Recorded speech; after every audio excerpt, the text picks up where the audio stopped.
For deaf athletes and fans, the sporting experience is different. Now, the Florida Gators are definitely not short on Heisman-winning quarterbacks in their history. There's Danny Werfel, Steve Spurrier, the old ball coach, Sans Visor in this bust outside Ben Hill Griffin Stadium, and some outfielder for the Mets named Tim Tebow. Maybe you've heard of him. KOMU8's Play of the Week from last week of FNF will go to battle the undefeated Spartans. The dynamic duo, Brevin Tyler to Javon McQuitty for a touchdown. The next game is really interesting. Michigan and Oklahoma State. Michigan, one of the hottest teams in the NCAA right now. Now, it's often said that sports and politics don't mix, but on this Inauguration Day, we're going to try to make that happen in a fun way. What do you think a presidential cabinet of current Mizzou athletes would look like? Secretary of Transportation, how about the man who ran for more yards in the season than any other freshman in Mizzou football history, Demarie Crockett? Mizzou athlete president is none other than Jaden Cox, the two-time NCAA champion and 2016 Olympic bronze medalist, is a man of many talents. Thanks, Landon. Welcome back to the Swamp here in Gainesville, where the Mizzou Tigers will take on these Florida Gators later today at 3 p.m. Central Time here at Ben Hill Griffin Stadium. Folks here in Gainesville are just ready for some football this weekend after last weekend's contest against LSU got postponed due to Hurricane Matthew. I talked with Robbie Fabry, Blues forward, after the game. He said he's never experienced anything like this before. The crowd was so loud. I asked him if you still had it in you to come out and run some routes for Jefferson City tonight, because I know you're an old Jay yourself. And he shut me down. I tried, Jim. I tried.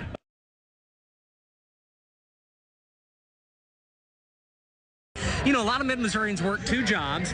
Sometimes they're better at one job than the other. You've got the story about a guy who has to be really good at both jobs. Definitely. Well, Coach Matt Maurice may help plan for touchdowns on Friday nights and lead the freshman team on Monday nights.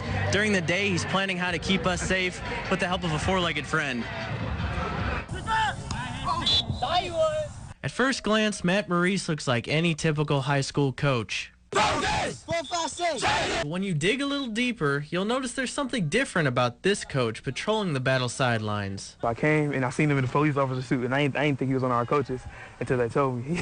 I was like, who is this? Like, why is he here? Yeah, and they told me he was my coach. Maurice is not just any police officer. He's the K-9 sergeant for Troop F of the Missouri State Highway Patrol, driving the roads of Missouri with his co-worker of 8 years, Rocky the German Shepherd. While his day job may entail anything from helping fix a flat tire to chasing down bad guys, Maurice says his other job as coach is just another way to give back to the community. For me, it is my taking something that I know, something that I enjoy, and trying to better the community that we serve. The motto is always service and protection. You know, well, the service for me is doing stuff for the community, i.e. coaching here at Battle. It speaks of his character, number one, and it shows how much he cares about his community. You know, guys like him are guys that we need in our community. He really does a great job of developing character in those kids, and that shows from, you know, him being a highway patrolman. I think it says a lot. I think he cares about this program that we have, and he cares a lot about us and what we have for our future.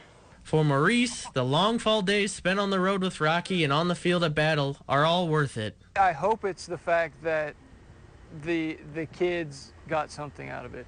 They've learned something more than just football. I try to bring life experiences, not necessarily what you do in my day job, but bring them experiences that will help them grow into adults, help them see the bigger picture than just playing football. Jim, quick update on both of Coach Maurice's jobs. He's led the freshman team to an undefeated season so far. Last game coming up Monday against Jeff City. And his pal Rocky set to retire in the spring after 8.5 years of service.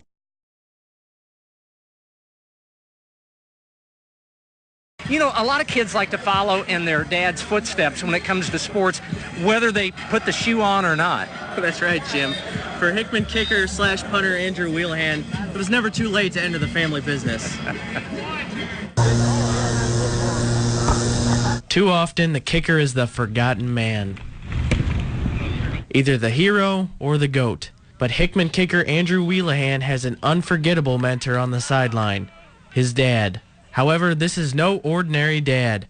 Tom Wheelahan is a name well known to Missouri Tiger football fans. Tom kicked and punted for Mizzou from 1984 to 1987 and holds a nearly 70% field goal percentage as a Tiger. But he did it with a bit of a different style, barefoot.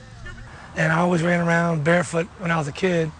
and I just start kicking balls in the backyard. I feel psychologically that if I kick barefoot, I kick it farther. Tom's greatest claim to fame came against Colorado in 1986 when he nailed a Big 8 and Missouri team record 62-yard field goal. I don't care about anything, but I don't want anybody touching 62. Nowadays, Tom's feet serve a new purpose, on the sideline. But the big thing is I can spend time with my son, and it's really hard sometimes when he goes in to kick. He's more of a dad than, say, a coach. Like, I just talk to him about my day, and he's like, all right, Andrew, time to kick. Let's do this, and then we can talk after we kick. You know, it's like it's more father-son time than coach-athlete time. Joining the family business was not always a sure thing for Andrew. The Hickman Jr. has always had a love for soccer and plays on the Hickman team. Football head coach Devin Brown has allowed Andrew to practice and play on both CUPE teams. As for Andrew's future, Tom knows the high schooler has his own script to write. It's his journey. It's not my journey. But if, you know, they always say if you can pass, the reason you live is to pass your knowledge on to somebody else. I guess that's why I'm doing it. And on his journey, maybe he'll even be able to top Dad one day. You ever think you'll be able to kick a 62-yarder like your dad here? I'm going to say 63. 63. All right. Now, Jim, right now, Andrew says he does prefer place kicking to punting. He does a little bit of both. He's working his way up to hitting that 63-yarder. He's got a 31-yarder against Jeff City this year, so he's about halfway there.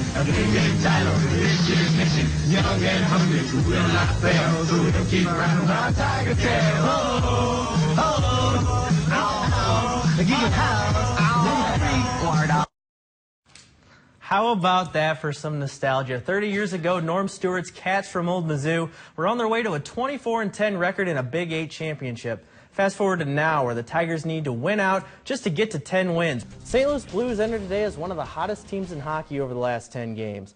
They compiled 15 points in that stretch and sat only 2 points behind Chicago for first place in the West coming into tonight. However, they had to go on the road, which has been a challenge for the team so far this year. They're just 4-7-1 away from Scottrade on the season. Former Wild head coach and future Blues head coach Mike Yeo back in Minnesota tonight on the Blues bench. First things first, let's get to a fight. Blues enforcer Ryan Reeves gets into an early scrap with Curtis Gabriel. He's able to get in a few good rights before they're separated by the officials. Big forward, obviously one of the best scrappers in the league for the Blues. Now into some scoring. Matt Dumba takes this pass at center ice. He glides into the Blues zone and buries it. Wild up 1-0 in the second. Then it'd be Nino Niederreiter, one of the best names in hockey for Minnesota. He scores this spin-around goal from the point. Minnesota goes up 2-0. And the Falcons would come back, though. They'd actually go ahead even in this one, but they decided to go for two late in the game. That turned out to be a pretty unwise decision as Eric Berry again picks off Ryan. He runs this one all the way back for 2 points of his own. The Chiefs go on to win the game 29-28. Talking with Coach Brown, he's been around. He knows what this rivalry means. I know you know what this rivalry means.